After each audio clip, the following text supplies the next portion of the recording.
Mais pour le coup, Kittle, depuis son arrivée dans la ligue, j'adore ce joueur, j'adore le regarder jouer. Je suis en parfait désaccord avec les deux camarades. Maston Paqueta. Excellent. S'il continue alors qu'il est taillé comme un tuteur en géranium en plus. Salut à tous et bienvenue dans un nouvel épisode du Front Office. On se retrouve ce soir pour le rewind de la semaine 10 et duo exceptionnel puisque je suis avec Doug. Salut Doug, comment tu vas ?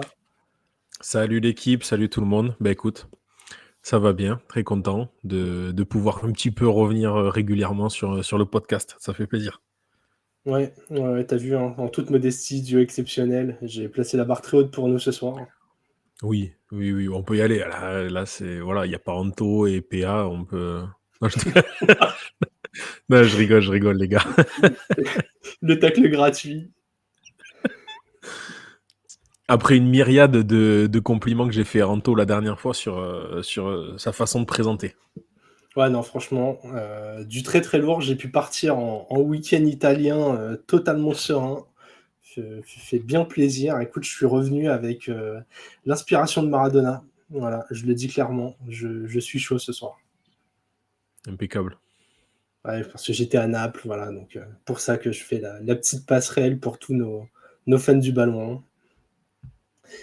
Doug, avant de commencer, c'est l'heure du petit point prono. Le Front Office sur Twitter, sur Instagram. J'ai dit point prono, je voulais faire un point promo, mais je dis point prono parce que vous allez voir, j'ai fait une sacrée semaine. Mais le Front Office, Twitter, Instagram, YouTube et Twitch. Pensez à bien vous abonner sur Twitch. On vous en dira plus en détail, mais c'est pas impossible qu'il y ait un petit live la semaine prochaine. Un petit live bien sympathique puisqu'on est à peu près à la mi-saison, hein, au doigt mouillé. Vous n'allez pas nous saouler parce qu'on ne le fait pas direct après la semaine 9. Hein. Mais voilà, on s'est dit que peut-être attribuer quelques trophées bien plus intéressants que celui du Ballon d'Or pour continuer le parallèle avec le Ballon rond. Vous allez voir, on vous prépare un truc très très sympa. Donc abonnez-vous. Suivez partout pour ne pas rater ça. Passons au point prono et je vais te laisser la main. Ah ben je prends la main, alors je prends la main. On a les lignes qui ont un petit peu bougé. Effectivement, tu as fait une semaine exceptionnelle à 11 points. À 11 points. En fait, chaque semaine où il y a vraiment des matchs improbables, tu mets des points. Ouais, exactement. Donc, et à chaque fois qu'on regarde dessus les équipes comme ça, qui a parié quand il y a 3 personnes genre, qui ont parié ce truc-là, t'y es. C'est du 100% ça par contre. Donc, on a une inversion en bas du classement, malheureusement. C'est Alex qui ferme la marche avec 89 points et Trey également qui ferme la marche à 89 points également. Derrière GG, du coup, la remontada qui a 90 points. Après, je suis sur le podium, au pied du podium avec 93 points, Anto 95 et PA 99. Donc à un point des 100. Et tout se tient quand même dans 10 points. Hein. C'est pas énorme. Hein. Si on se fait une petite play-off à 2 points, là, ça peut vite redistribuer les cartes. Hein. J'avais prévenu. Hein. J'avais prévenu après semaine 6, semaine 7. Voilà, c'est un début de saison tranquille, puis on met le pied sur l'accélérateur et c'est parti, va falloir maintenir le rythme. Je suis un peu le Russell Wilson, quoi. On a l'impression que c'est pas une bonne idée et en fait ça fonctionne quand même. Moi je fais une semaine dégueulasse avec 8 points. Ouais, mais parce qu'il y a des résultats chelous et que toi tu connais un peu le football, alors que moi, tu vois, je balance des cannes à pêche un peu au pif. Tu sais, je suis le gars là, je joue à la roulette russe, mais je les ai toutes mis dans le centre. Hop, pas une seule dans la tête, pas une balle dans le pied. Tout se passe bien. Magnifique. Bon, après ce petit point promo et ce petit point prono, on va pouvoir attaquer les gros sujets. Comme d'habitude, le programme est le même. On commence avec l'employé de la semaine, le gros dossier, l'évaluation, le compte-rendu, et on se dirigera déjà vers la semaine 11. D'où on va commencer avec l'employé de la semaine. Il y avait pas mal de noms qui postulaient. Je vais te laisser commencer. Eh ben écoute, pour moi, l'employé de la semaine, C'est notre passe-partout d'Arizona. C'est Kyler Murray. Pour moi, Kyler Murray qui nous sort une grosse fiche face aux Jets parce qu'on a 266 yards, un touchdown, 91% de complétion, un TD à la course. Donc, non, grosse semaine pour Kyler Murray. Et c'est mon employé de la semaine. Et puis voilà, et plus il vient gagner face aux Jets qu'on pensait relancer après le match contre Houston. En fait, c'est pas le cas. Et c'est pas le cas de très très loin parce que voilà, 31-6, il n'y a vraiment pas débat sur ce match. Ouais, franchement, c'est grave. C'est gravissime. J'ai hésité à parler de Kyler aussi. Et en fait, quand j'ai vu l'opposition en face, je suis... Tu vois, on a beaucoup tapé sur l'attaque, on a tapé sur Aaron Rodgers et tout. Ok, ça avance pas, mais putain, cette défense qui prend 31 points. Ok, les Cards sont pas toujours faciles à défendre quand ils sont dans un bon jour, ça peut bien se goupiller.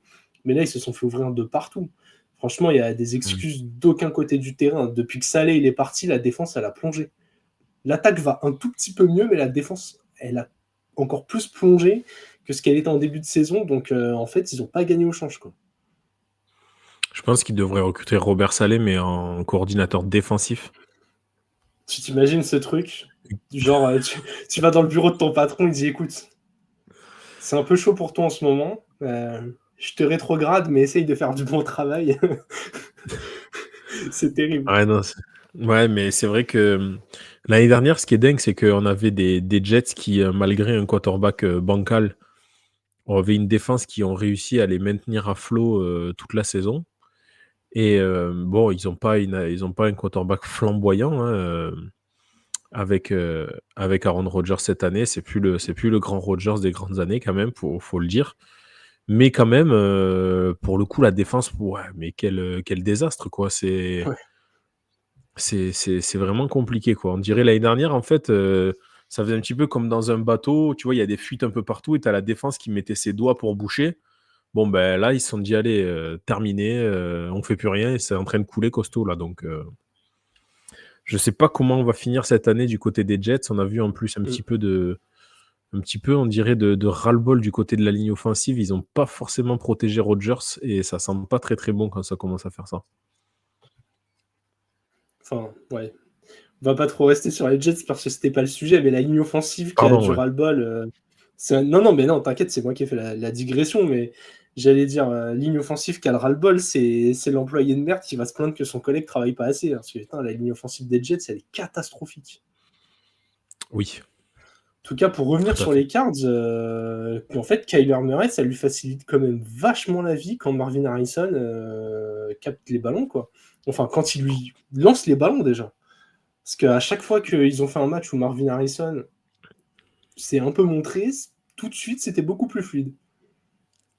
Ben, c'était plus fluide et puis même aussi en attaque, ils ont quand même un coureur qui a fait son match, qui est pour moi un des coureurs les plus sous-cotés de la ligue et qu'il a quand même bon, il fait pas un match incroyable, mais Benson c'est quand même un bon coureur. Corner aussi qui fait ses 80 yards. Non, tout le monde a eu l'air de tirer dans le même sens quoi. Ça vraiment sur ce match-là, à aucun moment on s'est dit ils peuvent se mettre en difficulté. Ouais, Conner, il était inefficace au sol. Il fait 80 yards dans les airs. Il en rajoute une trentaine au sol avec son TD. Et du coup, Benson prend le relais au sol. Et ouais, Kyler, en fait, quand ça se goupille bien autour de lui, franchement, je trouve que c'est vraiment un de ses QB. Et on en a beaucoup discuté quand on a pu faire un top des quarterbacks ou même en avant-saison. Pour moi, il fait genre clairement partie du top 16. Et en fait, tu sais que tu as un titulaire et genre t'es les Cards, à moins d'une opportunité où tu es sûr d'avoir une upgrade, mais en fait, tu sais qu'en Kyler, tu as ton QB autour duquel construire. Et il n'y a pas tant de franchises que ça qui peuvent être sûrs à 100% d'avoir leur QB, je trouve. Ouais, après, Kyler, cette année, quand même, il fait une meilleure saison. On le voit plus régulier, quand même. On le voit quand même plus régulier. Mais tu vois, ils sont quand même qu'en 6-4. Ils sont pas non plus en train d'écraser quoi que ce soit, quoi. Ouais, après, il y a encore quelques petits trous dans l'équipe, mais globalement, tu vois, t'es en 6-4 quand même dans une div où t'as les Niners, équipe sérieuse, t'as les Seahawks. Ouais, les Niners, ils sont à 5-4. Ouais. Ouais, non, mais c'est sûr. C'est sûr. Et ils sont un peu décevants, mais voilà. Je trouve qu'ils tirent leur épingle du jeu, qu'ils ont encore une petite marge de progression. T'es en année 1 de Marvin Harrison. Buda Baker, il est pas encore trop vieux. Kyler, il est pas trop vieux. Et il est en 3-0 depuis que Call of Duty est sorti. Et ça, c'est quand même vachement une bonne nouvelle. C'est à noter, ouais. C'est à noter. Pour de vrai, tu sais, genre, c'est un vrai truc journalistique. Depuis Kyler, depuis la sortie de Call of Duty, il a quand même gagné 3 matchs. Il s'est tellement fait vanner là-dessus qu'en fait, t'es obligé de le souligner, quoi. Ah ouais, c'est le journalisme à la voici, comme ça, là. Ouais. Bah écoute, quand on regarde pas les matchs, il y a que ça qu'on peut proposer. Ah, pour regarder les matchs. Ouais. Ah, bon, vas-y. C'est comme je te Ouais. disais en off, t'en regardes un de temps en temps, tu utilises un ou deux mots compliqués dans l'épisode, et puis ça passe, quoi. Moi, on m'a dit un journaliste, c'est quelqu'un qui lit d'autres journalistes. Donc, voilà. Hein. C'est pas mal. C'est pas mal. Allez, je vais passer à mon employé de la semaine. Pour reprendre une expression qui t'est chère, j'ai fait un peu le hipster, puisque j'ai mis Brian Branch, Ouais. le DB des Lions. Je voulais mettre un joueur des Lions parce qu'il jouait un très très gros match en affrontant les Texans. Hein. C'est quand même deux des équipes qu'on attendait le plus cette saison. Ils ont gagné ce match, clairement pas que grâce à leur attaque, puisque Jared Goff est un peu passé au travers, même s'il a complété les passes qu'il fallait. Et en fait, le raccourci, ça aurait pu d'aller mettre Carlton Davis, qui a fait 2 interceptions, mais je trouve que Brian Branch, il était beaucoup plus impactant. Et limite que le ballon est allé un peu vers Davis aussi, parce que t'as pas envie de jouer sur Brian Branch. Ce joueur-là, je le trouve impressionnant depuis qu'il est arrivé. Je trouve que c'est un des nombreux symboles des bonnes drafts des Lions. Et donc voilà, je voulais le récompenser. Aussi parce que j'avais pas encore envie dans cette case de mettre Lamar Jackson, qui l'aurait encore mérité cette semaine, et qui est pour l'instant hyper favori pour être MVP, je trouve. Je le trouve encore meilleur que les années où il a eu le trophée. Donc voilà. C'est pas dur. Ouais, mais quand même. Son premier MVP, je suis pas un gros fan du joueur, hein. Mais rien que la feuille de stats en, je crois, 36 TD, 6 interceptions, tu vois, c'était hyper propre. Et pourtant, c'était pas un passeur, je trouve, aussi accurate que cette année. Donc voilà. Non, mais Brian pour Branch. revenir à Brian Branch, t'as dit le mot impactant. Ouais. Ah, le mec, c'est impressionnant, quoi. Il travaille chez Werther's, quoi. Il distribue les caramels toute la journée. Dès que tu passes à moins de 5 yards de lui, il y a moyen qu'il te casse une côte. C'est vraiment, il est très, très, très dur sur l'homme, très agressif. Et il est à l'image de cette équipe, quoi, qui est hyper agressive, hyper solide, mais qui est dans la règle. Tu vois, et c'est ça, ça fait plaisir de voir Brian Branch jouer sur le terrain parce qu'il est, je trouve, pour un joueur avec ce niveau d'agressivité, réussir à jamais se mettre de l'autre côté de la ligne et toujours rester dans la règle et pourtant faire mal aux gens comme ça, c'est vraiment très, très, très, très fort. Ouais, et puis tu parles d'agressivité, le mot il est hyper bien choisi. On parle toujours de leur agressivité offensive, ils n'hésitent pas à tenter des choses, mais en fait c'est des deux côtés du ballon. Et je trouve que, en fait je voulais récompenser un Lions aussi parce que gagner ce match dans ces conditions, je pense que les Lions de l'année dernière ou les Lions d'il y a 2 ans, ils ne le gagnaient pas ce match, avec 5 interceptions.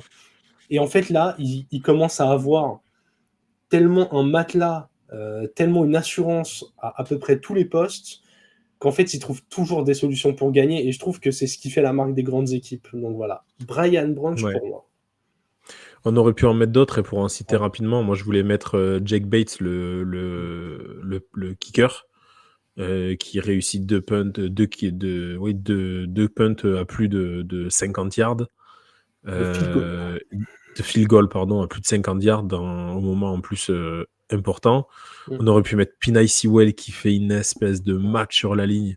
Le mec, il a fait 500 yards, il allait emplâtrer des DB dans tous les sens. C'était un régal à voir. Franchement, c'est un modèle du genre. Allez voir un petit peu le match de ce gars-là. Et tu veux une stat marrante, c'est notre ami Jared Goff.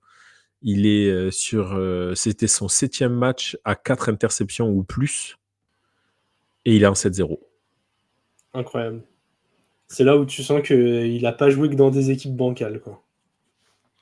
Ouais, c'est surtout que le 4e quart du mec est incroyable, quoi. Le 4e quart-temps, il est nickel, alors que n'importe qui aurait pu se liquéfier. Il a continué d'envoyer le ballon, et même sur le fond de zone où il s'est fait intercepter plusieurs fois salement, et il va gagner le match, quoi. Donc non, bravo. Ouais.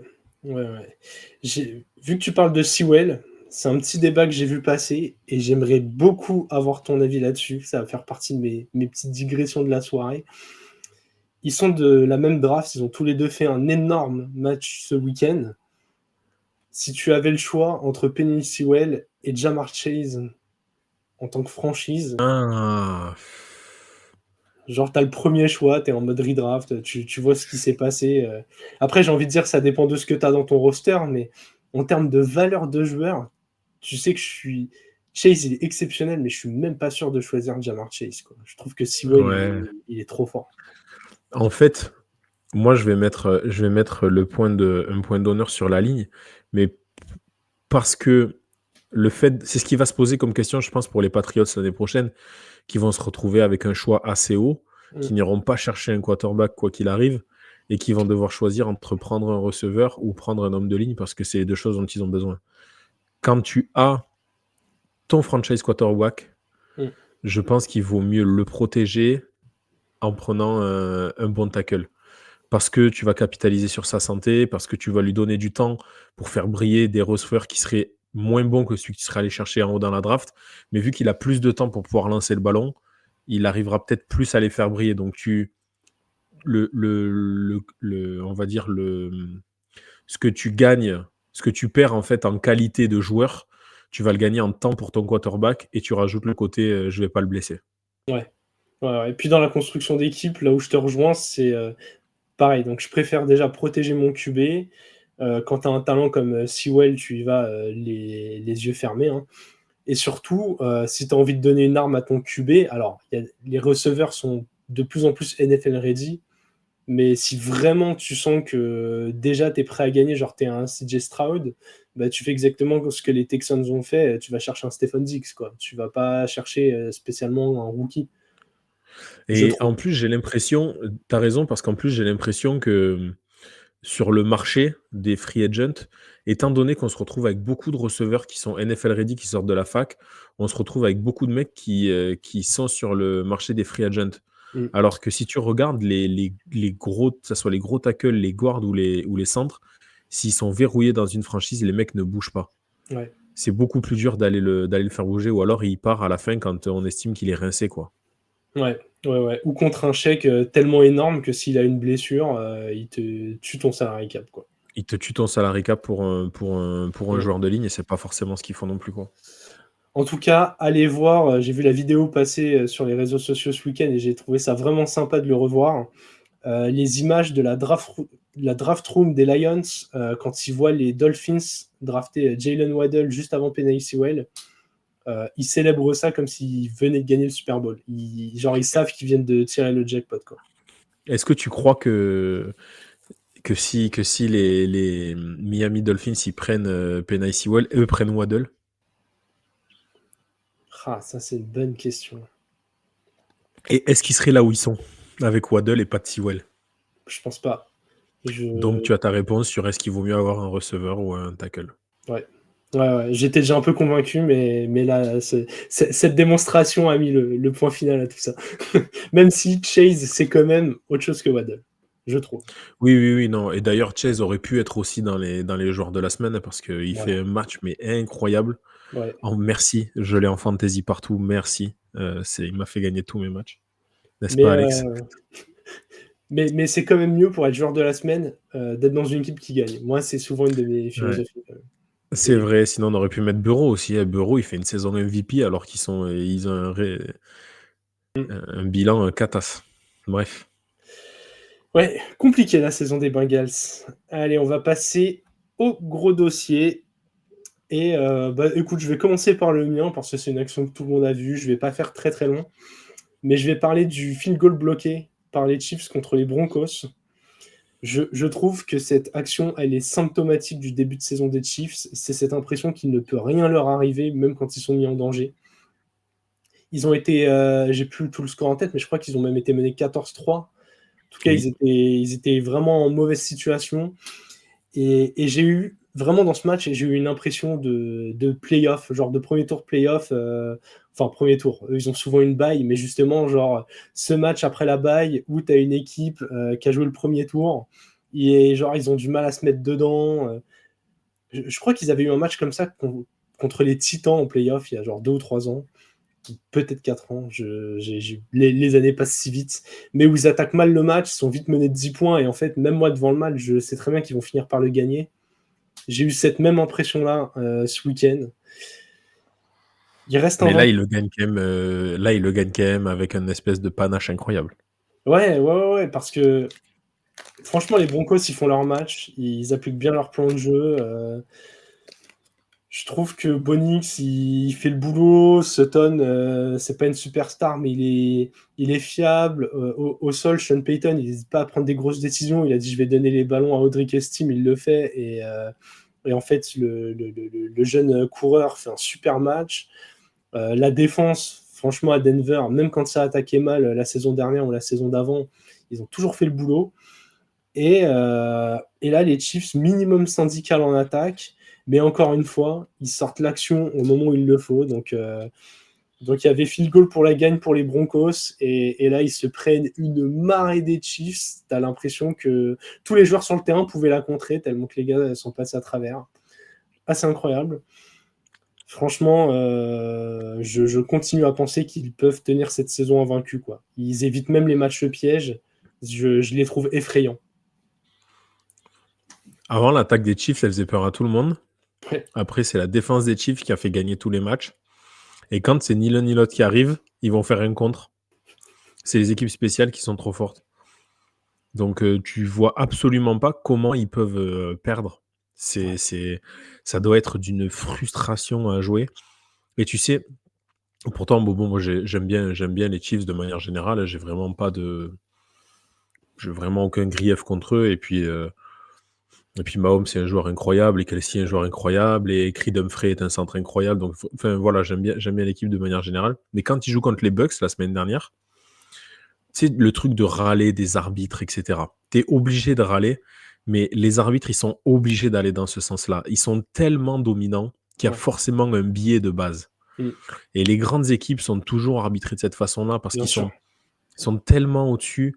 Et regarde, le Real Madrid au foot, on a toujours l'impression qu'ils sont en train de tricher. Mais non, mais parce les mecs sont trop forts.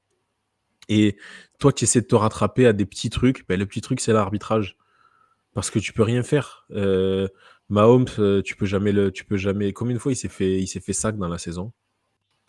Alors qu'il a quand même pas une ligne incroyable. Il a 2 tackles. Tu me mets moi, je fais la même chose. Donnez-moi la moitié des sous, j'y vais. Donc, il se fait pas sac. Ouais, les mecs ont peur de le toucher. C'est assez impressionnant. Après, est-ce que c'est si bien que ça, entre guillemets, de l'épargner en saison régulière? Je pense que ça rend service ni aux équipes qui affrontent les Chiefs, ni aux Chiefs. Alors, ça évite les blessures. Mais après, en playoff, quand tu te prends des vraies grosses défenses, alors ça ne les empêche pas de gagner jusqu'à maintenant. Mais quand même, tu as l'impression que l'attaque, elle est pas tout à fait fluide. Mais hyper compliqué.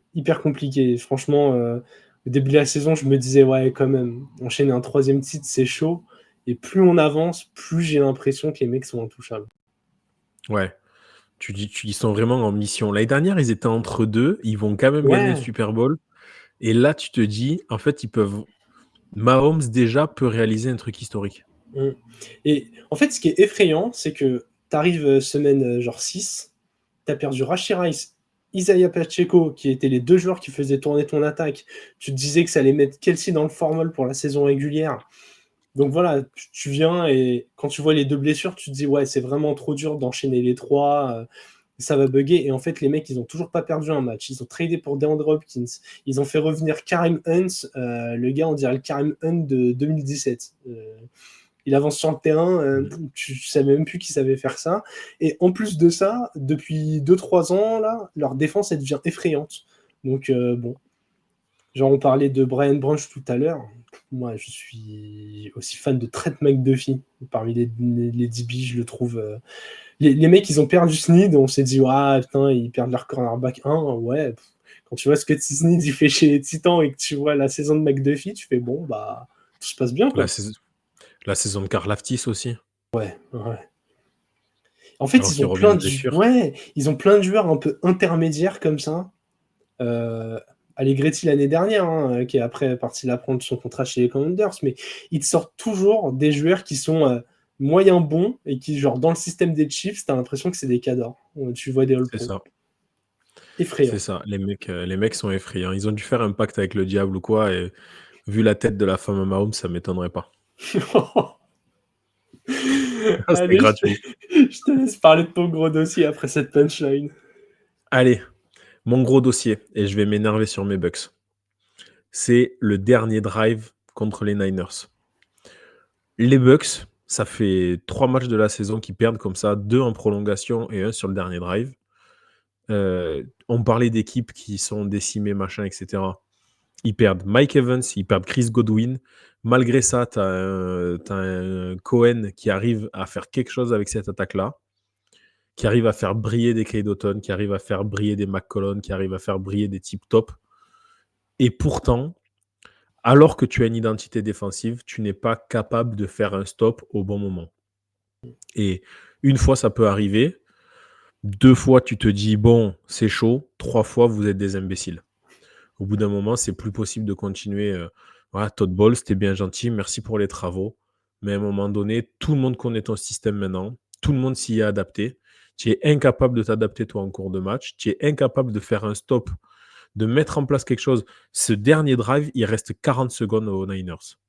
Il reste 40 secondes aux Niners, ils n'ont pas de temps mort. Tu es devant. Tout à l'heure, on se charriait, parce que je mets sur le Discord, d'ailleurs, rejoignez le Discord pendant les matchs, on rigole bien. Enfin, franchement, c'est top. On discute. Je dis, pitié, pas de prolongation. On marque. Et derrière, 40 secondes, on vient prendre. On perd. C'est catastrophique. C'est catastrophique pour une équipe à l'ADN défensif comme ça. Et on peut pas continuer comme ça, quoi. Faut absolument qu'il se passe quelque chose dans cette défense. Je pense pas. Vu la qualité des joueurs, tu as Vita Vea sur la ligne, tu as toujours un Lavonte David, tu as Winfield Junior derrière, tu as le cornerback aussi, le rookie qui fait une très bonne saison.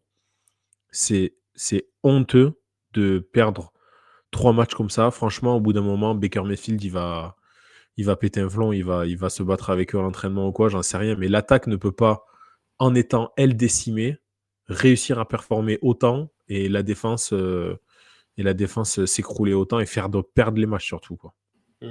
Ouais, bah, en fait, ce qui est hyper dommage, au-delà du match, c'est qu'en plus, tu as une division qui est pas imprenable. Tu vois, les Mais Falcons, oui. ils font le petit accident. Ça peut arriver à tout le monde et c'est une équipe encore en maturation, hein. Mais là, j'ai l'impression que tu as grillé beaucoup de cartouches et en fait, tu te retrouves avec une victoire d'avance sur les Saints, quoi. C'est pas brillant sur le papier, quoi. Et puis surtout, voilà, tu perds en prolongation contre les Falcons. Donc t'imagines, ça fait un delta de 2 sur le bilan, du coup. Parce qu'eux prennent un match et toi, tu le perds. Ouais. Donc ça fait un delta de 2. Tu fais cette prolongation face aux Chiefs. On vient d'en parler, les Chiefs, voilà, quoi qu'il arrive, à la fin, ils gagnent. C'est l'Allemagne des années 80. Donc tu peux rien faire. Mais là, franchement, voilà, tu peux taper ces Niners-là qui sont un petit peu... allez, pour être gentil, on va dire, ils sont un petit peu moins bien. T'as tout qui est dans ton bon sens. T'as Jake Moody, leur kicker. Il rate 3 field goals. Ça n'arrive jamais. Lui, il en rate 3. Et t'arrives pas à la fin. Non, franchement, c'est une faute professionnelle. C'est une faute professionnelle et on retient absolument rien on n'en tire rien. Parce que. Alors, dans ce cas-là, si ça marche pas, tu vires pas Todd Bowles, tu vires le coordinateur défensif. Mais il faut qu'il y ait quelque chose qui soit marqué. Tu as la week 10, il faut qu'il se passe quelque chose. Et là, il se passe rien. Voilà. Ouais. Et comme tu l'as dit, on peut pas tout mettre sur le dos des blessures. Comme c'est le cas chez beaucoup d'équipes. Mais il n'y en a pas. En défense, il n'y en a pas de blessures. Ouais, c'est en attaque. En plus, étonnamment, comme tu disais, ça tourne bien. Genre Bucky Irving, je trouve, il fait une saison plutôt impressionnante. Il a quasiment éclipsé Rashad White. Donc, Non, parce que pour le coup, ils sont bien complémentaires, les deux. Et Rashad White, il a été blessé. Et on a vu Bucky Irving exploser. Et là, maintenant qu'ils sont là tous les deux, c'est pas le même profil et franchement, c'est intéressant. Du coup, Rashad White a dû se sortir les doigts un petit peu aussi parce qu'il a vu qu'il avait un petit jeune qui poussait derrière. Donc, non. Pour une fois qu'on a un jeu au sol qui est bon, on a l'intérieur de la ligne offensive qui est incroyable. On a toujours Tristan Wirfs aussi qui est très très bon.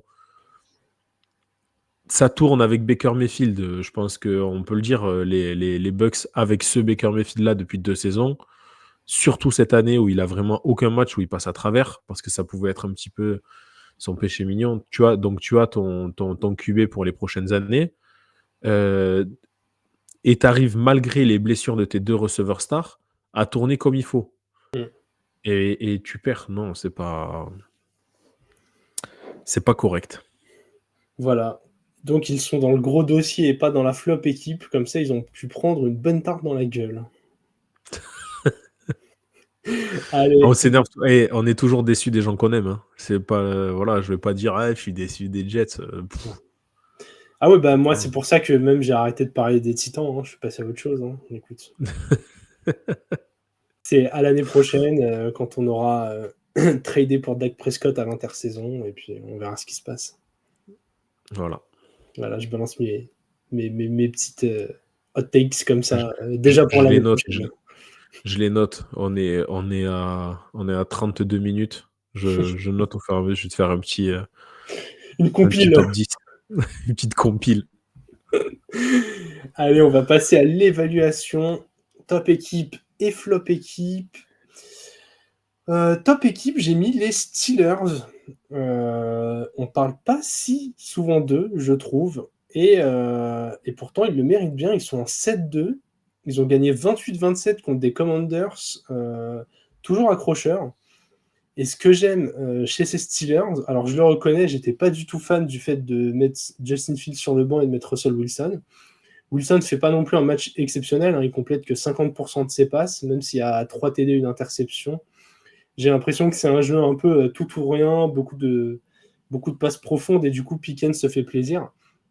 Moi, ce qui m'impressionne, c'est surtout la défense des Steelers, mais ça, c'est pas nouveau. Franchement, le match de Cameron Hayward, j'ai pareil, truc de hipster, hein, mais j'ai beaucoup hésité avec Brian Branch pour être joueur de la semaine.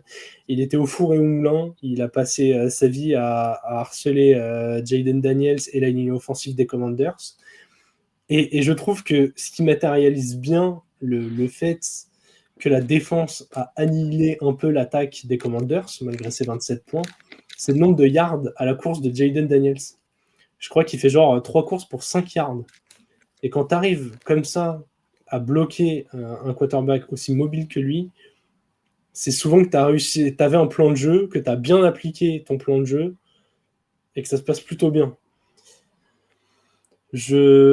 Franchement, Mike Tomlin, pareil, coach ultra sous-estimé. Le mec, ça fait 16 piges qu'il emmène des Steelers sur des saisons positives. Pas la 17e ou 18 ans, là. Ouais, là, ça serait la 17e cette année. Je crois que c'était la 16e la saison dernière. Là, c'est quasiment fait pour cette année. Va falloir mettre du respect sur son nom. On parle jamais de lui, mais pas assez de lui par rapport à certains coachs. Mais ce mec, c'est un monstre. C'est un monstre. T'imagines que quand les gens qui sont nés du coup avant que Mike Tomlin ait fait une saison négative, ils n'ont pas vu le coup de tête de Zidane.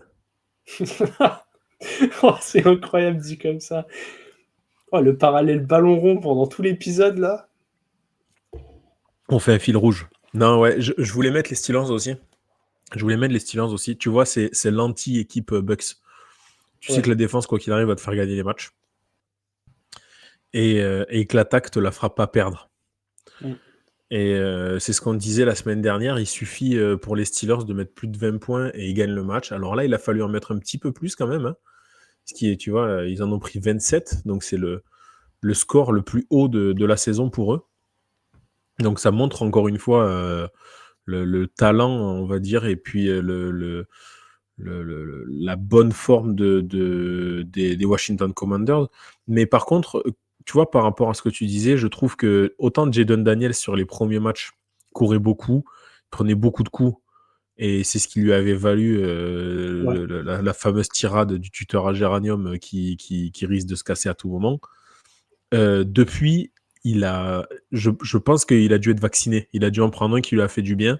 Et depuis, il scramble moins. Enfin, il scramble, il sort de sa poche, mais il va plus courir pour gagner des yards, quitte à prendre des coups. Il est déjà beaucoup plus intelligent que Richardson, quoi.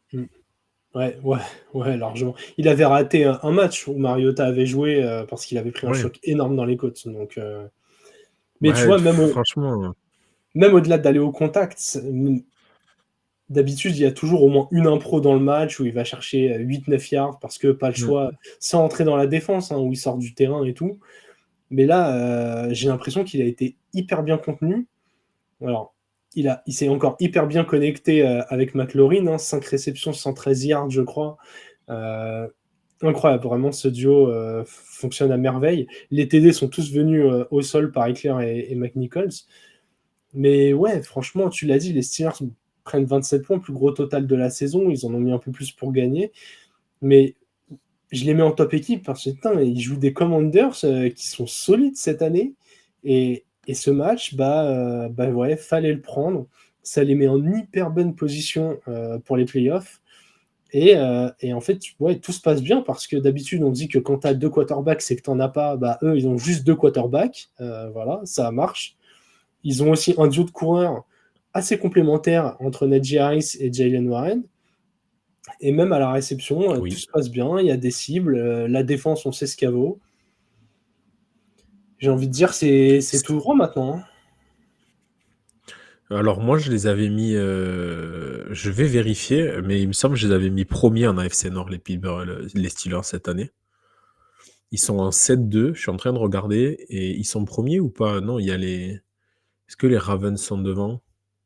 Je vais te dire ça. Je dois l'avoir pas loin. Ravens 7-3. Non, ils sont devant. Hein. Pittsburgh est premier. Ils sont déjà, on peut dire, ils seront en playoff. Il n'y a pas de... Ouais, il faudrait un gros dérapage pour pas y aller. Faudrait un gros dérapage, mais là, du coup, ils vont faire Ravens, Browns, Bengals, Browns, Eagles, Ravens, Chiefs, Bengals. Ouais, le calendrier est hardcore, mais bon. Donc, ils ont vraiment pris les matchs qu'il fallait prendre quand il fallait. Il y a vraiment pas grand-chose à dire. Et pourtant, ils vont perdre contre les Colts et les Cowboys. Hein. Des fois, ce sport, t'as 2 points pour toi, là, c'est sûr. Je suis pas convaincu. À vérifier, mais non, franchement, les Steelers, d'année en année, ça... je crois que c'est une des franchises, en général, sport américain, même un des clubs de sport que je respecte le plus. Je trouve que c'est une des meilleures définitions de organisation fonctionnelle. Genre, qui est bien structurée, qui fait les bons choix, qui a une identité, qui a... Genre, ça doit être trop bien la vie de fan des Steelers. Je suis presque envieux en tant que fan des Titans, tu vois. Je me dis, qu'est-ce que j'ai fait? Tu sais, tout le monde change. Hein. Ouais. Tout le monde change. Hein. T'es encore jeune, GG. Ouais, c'est vrai. Mais pour continuer les métaphores avec le ballon rond, on peut changer de femme dans sa vie, mais on ne change pas d'équipe. C'est vrai. Voilà, ça parlera à beaucoup de gens ici, et j'espère que madame ne regardera pas cet épisode. Du coup, Doug, je te laisse la main sur la top équipe. Attends, j'ai vu une vraie anecdote, on continue. J'étais fan du PSG à l'époque, je regardais beaucoup. Et au tout début que j'étais avec ma femme, on va à Disney. Et c'était un soir on y va à Disney, c'était pour la Saint-Valentin. Sauf qu'il y avait PSG Real de Madrid le soir, on n'est pas resté voir les feux d'artifice parce qu'il y avait le match à la maison. Et j'avais dit Paris, ça fait des années qu'ils sont là. Toi, tu viens d'arriver, on reviendra à Disney, tu vois. Et c'est vrai. J'aime beaucoup l'explication. C'est vrai que Disney ne va pas bouger. Des PSG Real, il n'y en a pas tout le temps. Et même encore, des fois, elle me le ressort en disant mais j'ai accepté ça à l'époque, bordel. Enfin. Allez, ben moi, ma top équipe, moi, j'ai mis les Patriots. Les Patriots, pourquoi? Parce que les Patriots, ils jouaient contre les Bears. Je pense pas qu'il y ait grand monde avant le début de saison qui aurait parié une victoire des Patriots sur le terrain des Bears à ce moment-là de la saison. Je pense qu'on. Alors, est-ce qu'on a surévalué les Bears? Très certainement. Est-ce qu'on a sous-évalué les Pats? Je pense pas, parce que malgré cette victoire, ça reste quand même une équipe qui est dans le bas du classement. Mais en tout cas, ben voilà, hein, on a Caleb Williams, Jaden Daniels, Drake May. Et ben, je pense pas que si on doit refaire la draft aujourd'hui, on remet les 3 dans cet ordre-là. Et ce match l'a bien prouvé, malgré une très bonne défense des Pats, encore une fois, qui voilà, ils peuvent s'appuyer là-dessus. Mais bon, Drake May, le pauvre, il joue avec pas de ligne, pas de receveur. Hunter Henry en tight end qui est un petit peu le meilleur joueur qu'il va avoir. C'est très compliqué. Et il est venu gagner ce match, donc ça montre la qualité du garçon quand même. Et en même temps, ça montre aussi la faiblesse des Bears, quoi.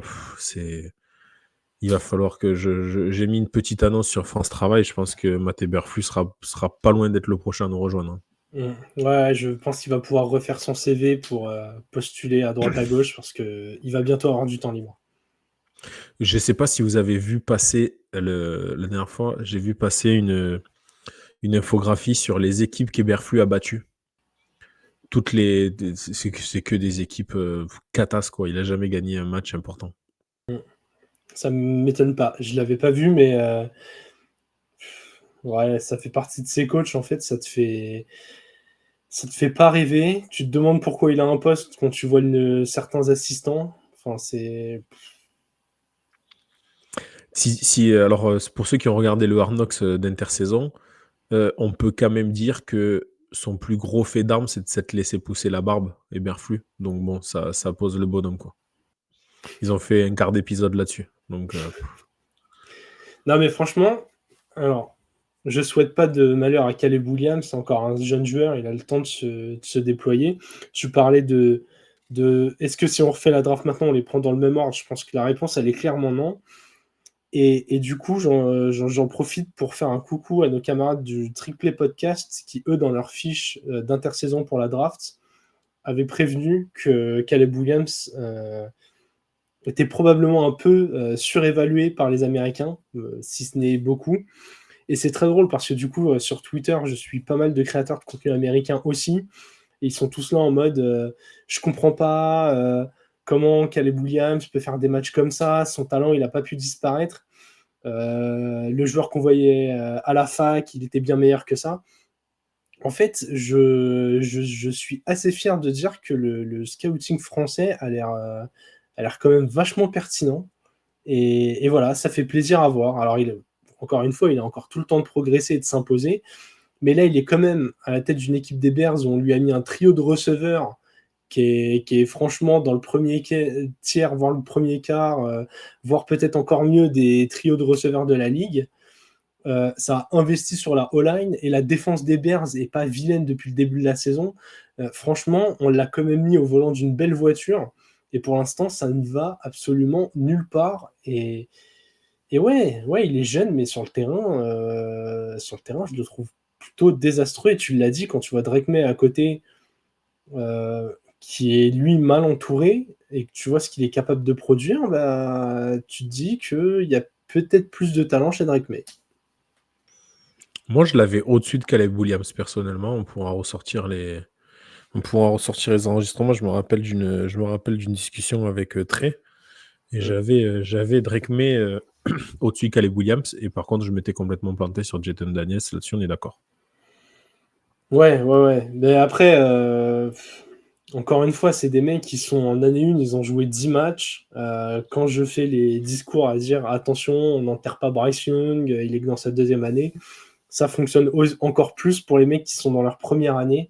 Peut-être que Jaden Daniels, en fait, l'année prochaine, malheureusement, il a une sale blessure, une perte de confiance, et puis rien ne va. Et Caleb Williams, ça devient Pat Mahomes. Ça pourrait arriver, on ne sait pas. Mais en tout cas, sur ce qu'on voit depuis le début de saison et donc de carrière, ouais, je suis pas certain que les Bears aient fait le meilleur choix possible. Du coup, flop équipe, t'avais mis les Bears. Ah bah oui, merde, bah du coup je l'ai fait. Je viens de me rendre compte de ça. Le mec a fait top et flop 2 en 1, magnifique. Il a tapé Et au... ouais. Bah écoute, oui. Voilà. Non mais faut le Je dire. dirais pas mieux que précédemment. Non mais parfois, sans le faire exprès, on est dans l'optimisation, dans l'efficacité. Magnifique. Mais en fait, les Bears en plus dans la division, tout le monde au début a commencé à se palucher un petit peu. Ouais, il peut y avoir 4 équipes de la NFC Nord qui sera en playoff. Calmez-vous. Les Bears, ils ont gagné 2 matchs. On ne sait pas trop comment. Hein, donc, non, ils sont loin d'aller en playoff. Et comme tu dis, avec le matos qu'ils ont, c'est un peu criminel. Mais je ne sais même pas de la part de qui, en fait, parce qu'on tape sur Eberflus. Est-ce que les appels de jeu sont si mauvais? Alors, je trouve qu'il y a et visiblement lui aussi, qu'il y a une sous-utilisation de DJ Moore. En tout cas, il a l'air ultra frustré par les appels de jeu. J'avoue que j'ai du mal à comprendre parce que c'est un joueur, quand on avait fait le top receveur et que tu avais notamment parlé du profil de Deebo Samuel, je trouve que DJ Moore, c'est un de ces joueurs qui se rapproche le plus du profil de Deebo. Tu peux lui donner balle sur une passe courte et le laisser prendre du yard après contact. Il est capable de prendre des ballons. Ouais, exactement. Il peut aussi capter les ballons dans la profondeur. Il a pas mal de cordes à son arc et je trouve qu'il est sous-exploité. C'est un peu frustrant. Et puis même l'utilisation des coureurs, moi cette année, elle m'a pas fait kiffer. Ok, d'André Swift, il fait pas une saison mauvaise et tout, mais je trouve que Roshan Johnson, depuis qu'il est revenu, il devrait avoir plus de ballons. Moi, c'est un joueur que j'adore depuis qu'il est arrivé. Même le trade de Khalil Herbert, je ne l'ai pas spécialement compris. Le gars, quand il a eu des ballons les 2 saisons précédentes, il a fait le taf. J'avoue que je ne comprends pas trop ce qui se passe dans le roster des Bears. Voilà, je me pose des questions. Et pourtant, ça a l'air... pour le coup, le front office a l'air compétent. Ouais, c'est vrai. C'est vrai. Et de toute façon, on le dit toujours, hein, nous, on fait des analyses, voilà, on regarde les matchs, on lit des trucs, on essaye de se renseigner un maximum, mais on n'est pas dans les installations, on n'est pas dans les bureaux, on n'est pas dans les vestiaires. Donc, forcément, on n'a pas tous les éléments pour analyser la situation dans l'ensemble. Mais voilà, moi, je suis assez sceptique. Ouais, tu vois, j'ai l'impression que cette équipe, dans 4-5 ans, à la fin du contrat rookie de Caleb Williams, là, on va regarder, on va se dire, ah, putain, ils ont raté quelques virages, ouais, ils ont pas mis les billes au bon endroit, et ouais, je vois pas en les Bears une équipe là qui va bien se développer. Je reste hyper sceptique là-dessus. Faut qu'ils arrivent à récupérer Doug Peterson. J'arrive même pas à savoir si t'es sérieux ou pas.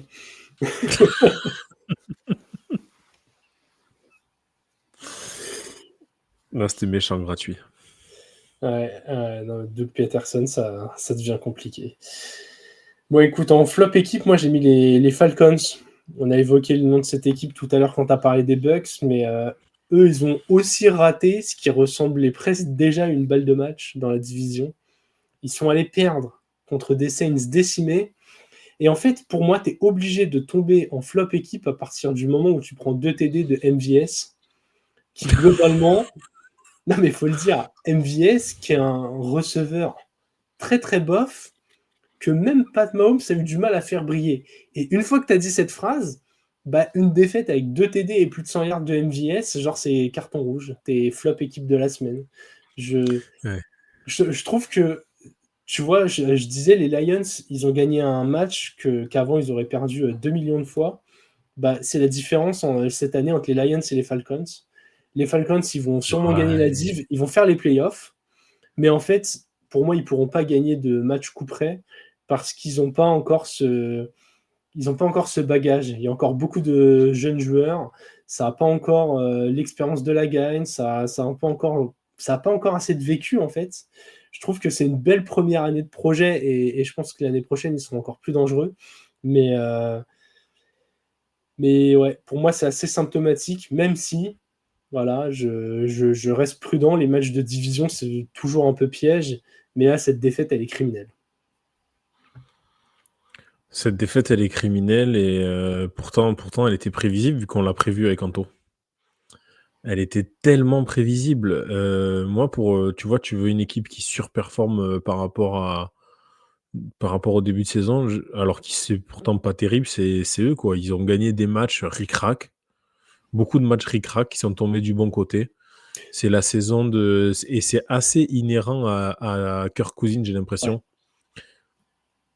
Le seul truc où je te trouve un poil dur, c'est qu'ils en perdent aussi dès qu'ils ne méritent pas de perdre, notamment les Chiefs, où ils perdent 22-17, je crois, et où clairement ils ont les appels du corps arbitral qui ne tombent pas du bon côté. Mais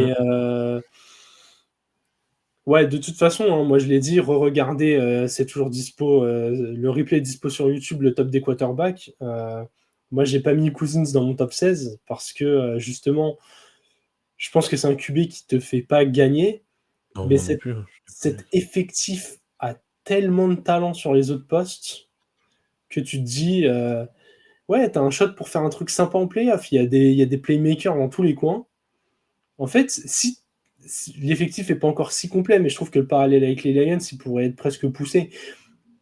Cousins n'a pas un talent si éloigné de celui de Goff, je pense.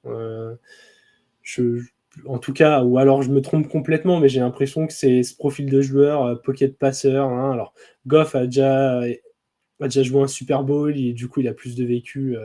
Ça, c'est un gros avantage sur Cousins, mais sinon, au sol, avec Bijan Robinson et Tyler Algier, tu as le même genre de duo quasiment que ce que tu peux avoir avec Gibbs et Montgomery. Avec Drake London, Kyle Pitts, Darnell Mooney, tu es un peu en dessous ce qu'il y a chez les Lions. Mais voilà, tu as une construction où tu as du talent. Et même sur la O-line, ils avaient beaucoup investi. Et moi, je trouvais que leur défense était sous-cotée avant la saison. Faudra voir, ils ont encore de quoi monter en température. Ce match ne les met pas en danger, ils sont en 6-4. Mais voilà, t'avais de quoi basculer en 7-3, te rassurer, et là, là, tu te compliques un peu la vie et pour pas grand-chose. Je suis en parfait désaccord avec toi.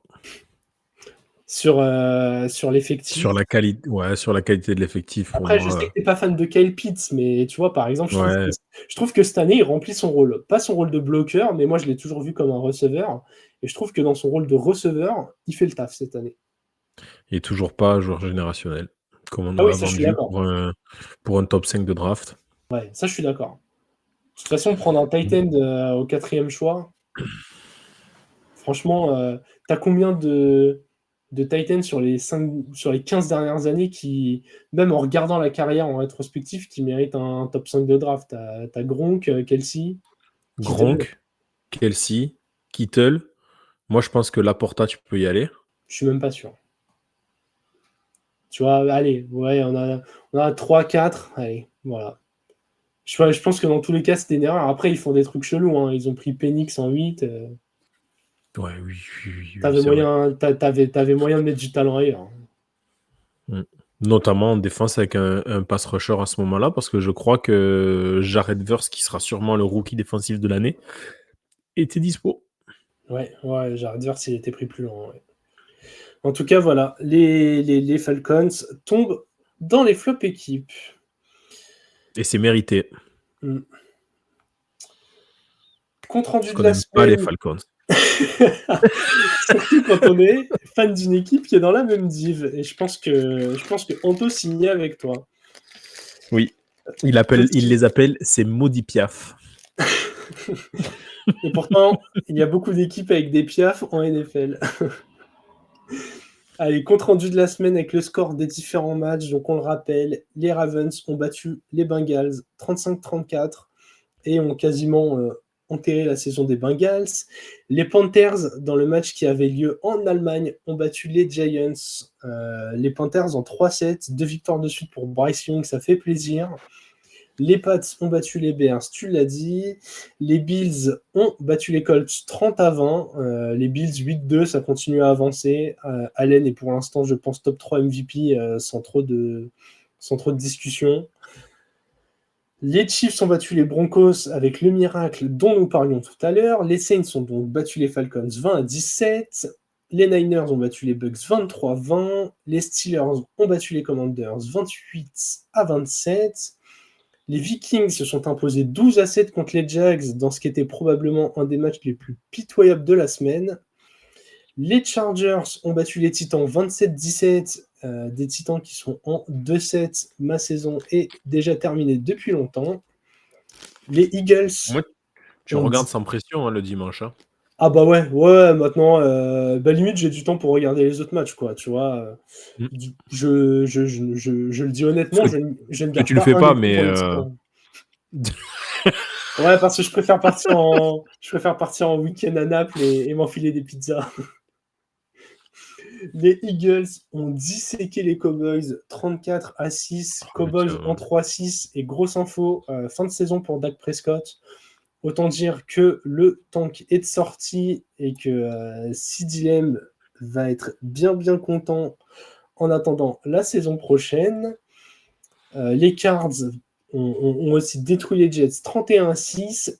Les Lions ont battu les Texans 26-23. Et enfin, dans le match de la nuit dernière, à l'heure où on tourne, les Dolphins ont battu les Rams 23-15, défaite qui fait quand même général. Et défaite qui fait bien mal à la tête pour les Rams, je trouve, qui pouvaient basculer en positif et rester dans la course, et qui là se mettent dans des petites galères pas agréables quand tu vois comment la division est assez compacte. Et en plus, les Rams qui ont réussi à sortir d'une adversité pas possible avec à peu près 15 blessés sur les 11 titulaires au début de l'année. Et ils arrivent quand même, tu vois, bon an, mal an, à rester la tête un petit peu hors de l'eau, en étant hyper surprenant. Et là, ce matin, quand j'ai regardé ce match-là, je me suis dit, ah oui, non, là, il se tire une balle dans le pied tout seul, quoi, de pas aller gagner ce match contre les Dolphins. Mais après, on a peut-être un petit peu enterré les Dolphins trop tôt aussi, quoi. Ça reste les Dolphins, hein. Ouais, écoute, moi je voyais une bonne saison de merde pour les Dolphins. Ils n'ont pas été aidés par les blessures à leur décharge, mais bon, je les vois pas passer cette victoire comme prévu. Hein. Pour moi, 7, c'était un plafond pour eux, et s'ils l'atteignent, ils auront déjà bien sauvé les meubles, je trouve.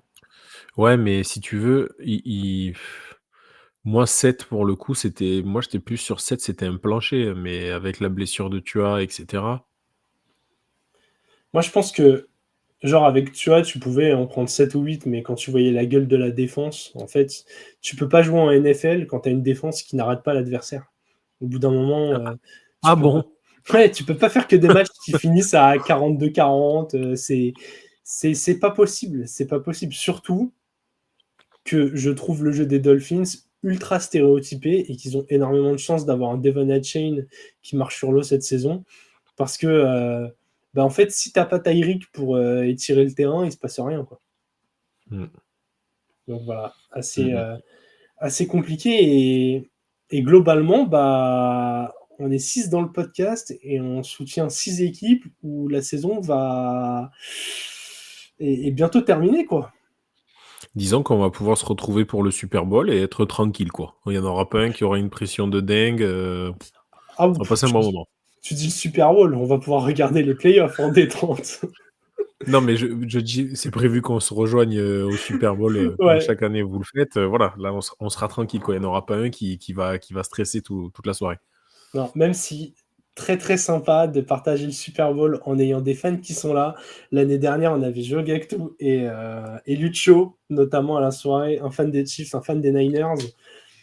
Je peux te dire que la température montait bien comme il faut au fur et à mesure de la soirée.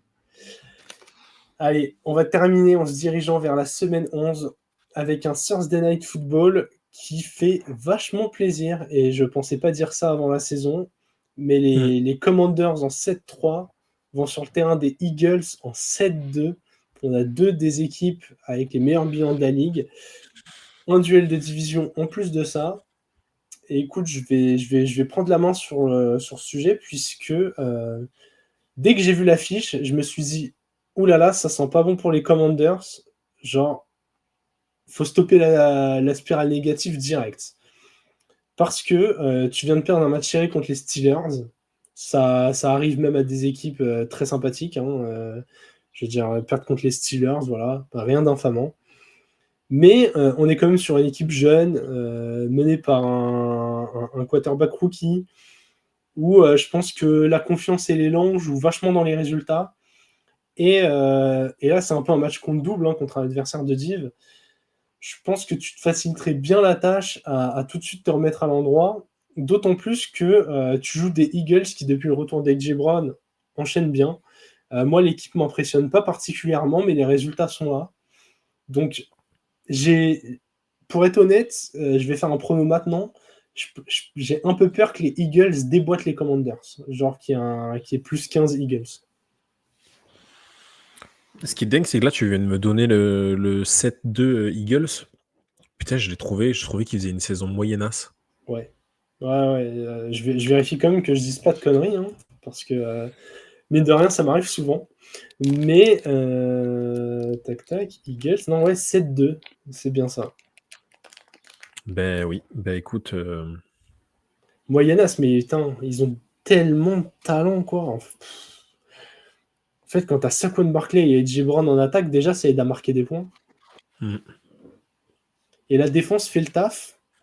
La O-line, forcément, elle a un peu baissé en gamme par rapport à la saison dernière avec les retraites notamment de Kelsey, mais elle fait encore le taf. Et ouais, t'as une équipe qui commence à avoir un peu de bagage, un peu de vécu. Ils sont chiants à jouer. Puis t'as une équipe qui a réussi à se reconstruire aussi après cette fin de saison incroyable l'année dernière de nullité. Ouais. Et en gardant du coup le même coach, etc., ils ont monté leur niveau quand même avec Vic Fangio en défense. Ouais. Super rapport. Ça, il n'y a rien à dire. Fangio est sorti du golf de Miami et a enfin voulu refaire des plans de jeu. Et ça change tout. Ouais, quand il est coach défensif, ça marche bien. Donc, ouais, non, tu vois, je suis surpris on va le dire clairement, la tête de la NFC Est se joue sur ce match-là. Ouais, clairement. Parce que Dallas s'est réglé, ouais, les Giants, ça se joue là. Ouais. Et mine de rien, ça pourrait être hyper important de la gagner parce que ouais, avoir cette place de vainqueur de div, faut que je vérifie les autres bilans, mais avec le niveau notamment qui est en NFC Nord, en fait, si tu gagnes pas la div, très vite, tu peux te retrouver assez bas, quoi.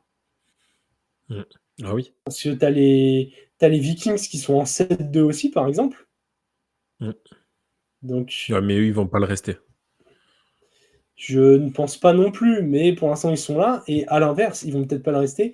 Mais tu as les Packers en 6-3 qui, je pense, peuvent améliorer leur bilan. Peuvent monter, mais il y a quelqu'un sur le Discord qui nous a dit, ça y est, Sam Darnold, c'est Cendrillon et minuit a sonné. Je trouve que l'image est très belle. Ouais, l'image est très belle. Mais ouais, les Packers, globalement, les Packers, ils vont jouer notamment les Bears, les Dolphins, les Saints, les Bears. Ils vont avoir les Vikings, donc potentiellement, ils pourront les mettre derrière. Et même dans les matchs un peu plus durs, tu reçois les Niners. C'est pas la machine à tuer des autres saisons. Bon, tu vas chez les Lions, ouais, ça se fait. Et tu as un déplacement chez les Seahawks. Voilà. Ouais, bah écoute. C'est pas gagné, mais tu peux le faire. Donc ouais, je pense que là, ce Thursday Night Football, il va un peu compter double. Et on a des beaux Thursday Night Football cette année. Hein. Ouais, c'est une critique que les 2 dernières années, on avait énormément fait. Et là, pour l'instant, on se fait plutôt plaisir. Ben, carrément. On a eu un sacré Bucks Falcons. On a eu la semaine dernière quand même le Jets Houston qui était pas mal. Mm. Ouais, Non, ouais, c'est ouais. agréable. Ouais. Et cette semaine, je vais pouvoir voir un peu plus de matchs. Du coup, toi, t'as donné les. Il faut que je me mouille. T'as donné les. Putain, Ouais, moi pourtant, je je les dis, déteste, les Eagles, mais je vais les mettre, les Eagles. Ouais. moi je dis Eagles et en écart de points, je dis entre 15 et 21 points, tu vois, entre 2 et 3 TD, quoi. Vent sud ou vent nord, tu dis, parce que tu vois, plus ça va, plus on fait des pronos précis. Je Vent donne quart un, sud-ouest. je donne un score carrément, je vais dire 27-10. Ah ouais, non, je vois. Moi, je pense que ça sera serré. Je vois Jaden Daniels aller essayer justement d'inverser cette dynamique dès maintenant. Et on va voir s'il a un vrai leadership et il en est capable. Mais après, oui, il y a de la qualité en face. Il y a de la qualité en face. Alors après, si les Commanders tapent les Eagles et qu'on a un match de Jaden Daniels à 300 yards, 3 TD et qu'il perd pas de ballon, c'est pas impossible que si je fais le rewind de la semaine prochaine, vous voyez dans la rubrique employé de la semaine, quoi. Ah Très oui. clairement, un rookie qui gagne comme ça un match prime time pour la tête de la division, c'est exactement le genre de perf qui entérine un titre de rookie offensif de l'année, qui est déjà bien parti. Et il le sait. Et s'il peut le faire, il le fera. Il va pas Ouais. s'en priver. Hein. Ouais, il va lancer 2 TD au receveur hipster Terry McLaurin, ça va être incroyable. Toi, tu regardes les matchs, le petit doigt levé comme ça, tu sais, comme un aristocrate, comme ça. Terry McLaurin, Brian Branch. Brian Branch. Je trouve que le meilleur joueur des Chiefs cette année, c'est Trent McDuffie. Ouais, bon, encore, ça va, ça. Ouais, quand tu parles des Chiefs, t'es déjà pas un hipster, quoi. Ouais, c'est ça. C'est ça. Mais quand tu commences à faire des. Ouais, Benson est un bon coureur du côté de l'Arizona. Là, ouais, tu y es. Non, quand même, voilà, on essaye de diversifier un peu et pas de répéter toutes les semaines que Lamar Jackson mérite d'être MVP, quoi. C'est ce que je disais tout à l'heure. Le gars, il enchaîne tellement fort cette saison que... Et ce qui est dingue, c'est que si c'est pas lui pour le moment, il y a moyen que ça soit quand même un gars des Ravens. Ouais, ça peut. Même si je...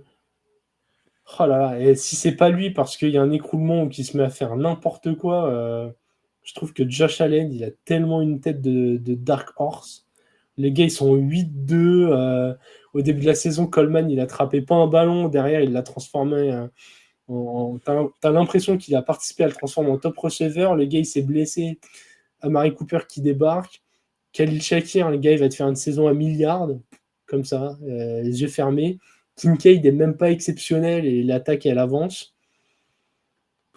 Franchement, ouais. Les Bills, on n'en parle pas tant que ça non plus pour une équipe qui est en 8-2. Quoi. Bah écoute, les Bills, ils peuvent juste espérer mais même pas, les Chiefs, s'ils trébuchent là, et sachant qu'ils les ont battus. Tu sais que plié, déjà. Ce qui serait très très Bills, c'est que genre les Steelers fassent un exploit en playoff, défense de malade, ils démontent les Chiefs et derrière les Bills opportunité de malade et ils perdent contre les Steelers. Genre ça leur ressemblerait mais tellement.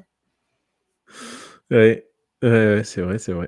Vraiment, c'est après que les Ravens s'est sauté au premier tour en ayant lancé 56 passes alors qu'ils ont la marée d'Eric Henry. Enfin voilà. Le classico. Et voilà, le classico, exactement. Bon, en tout cas, on en a terminé avec cet épisode. Si vous voulez avoir des superbes débats comme ceux qu'on a avec Doug dans les épisodes, venez sur le Discord. Vous avez le lien en description un peu partout, que ce soit des épisodes ou via les réseaux sociaux. Vraiment, comme tu le disais, Doug, tout à l'heure, hein, mais pendant les matchs, ça discute dans tous les sens, avant, après les matchs, dès qu'il se passe un là, truc. pendant qu'on enregistre l'épisode, là, c'est en train de discuter encore. Mais oui, il y a un canal par équipe.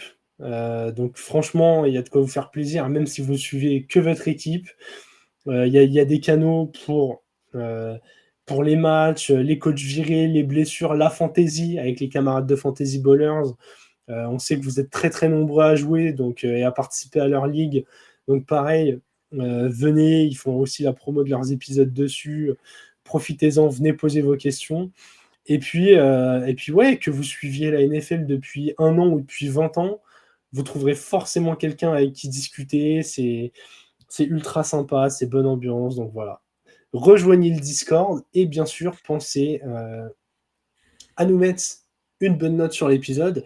Si vous nous écoutez sur YouTube, un petit pouce vers le haut, c'est toujours sympa. Si vous êtes sur les plateformes de podcast, souvent c'est un système d'étoiles.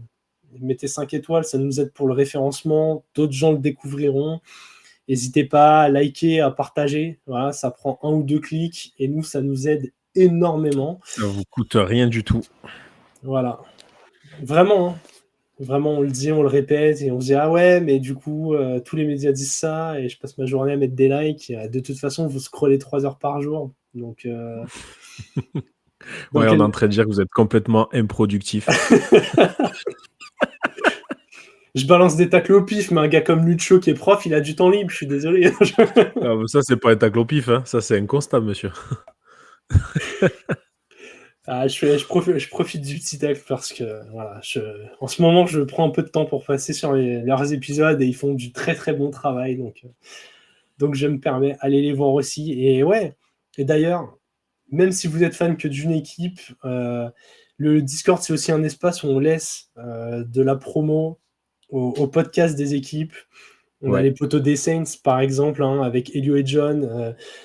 Elio, voilà, qui nous suit depuis longtemps, qu'on adore recevoir. John, qui est hyper actif sur le Discord depuis qu'il l'a rejoint, et pareil, avec qui on adore discuter.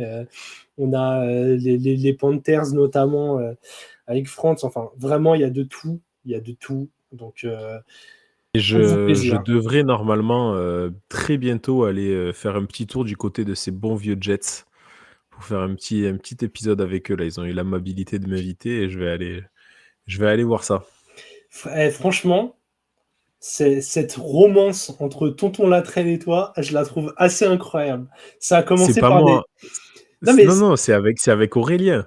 Non, mais c'était un moyen de te séduire. Il va voir la copine un peu moche pour t'inviter à sortir.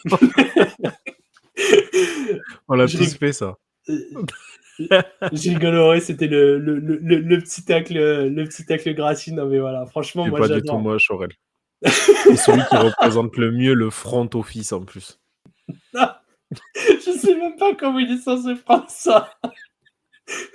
Elle est catastrophique, cette fin d'épisode. Non, mais franchement, en plus, nous, ça nous fait grave plaisir avec Alex, que ce soit toi ou un autre qui soyez invité. Voilà, ça montre que tout le monde fait du super bon taf. Et ouais, belle communauté foutuaise. Donc voilà, rejoignez le Discord, on est nombreux, on s'amuse bien. Et voilà. Voilà, c'est déjà une belle promo. C'est très bien, c'est très bien. Et puis, on se retrouve merci bientôt. beaucoup. Bah ouais, on va se retrouver très bientôt. On aura le preview de la semaine 11, qui, comme d'hab, sortira en fin de semaine. Je m'engage pas encore sur vendredi ou samedi, puisque je ne serai probablement pas, même si c'est pas impossible, de l'équipe du preview. Donc voilà, je vais pas mettre dans la merde les petits camarades qui vont faire cet épisode en annonçant une date de sortie. Et j'en parlais un peu tout à l'heure. On doit encore finaliser ça, mais normalement, il se pourrait qu'on fasse un live la semaine prochaine. Un peu trophée de mi-saison, mais à la sauce front office. Voilà. On va pas en dire trop, mais il y a moyen qu'on se marre. Et vous avez été hyper nombreux sur le dernier live qui était le top des receveurs. Ça nous a fait hyper plaisir. Il y avait beaucoup d'échanges. Donc voilà, on espère que sur le prochain live qu'on fera, vous serez tout aussi nombreux. Merci à tous. Merci à toi, Doug. Je vous souhaite une bonne journée ou une bonne soirée en fonction de l'heure à laquelle vous allez regarder cet épisode. Et vive le football.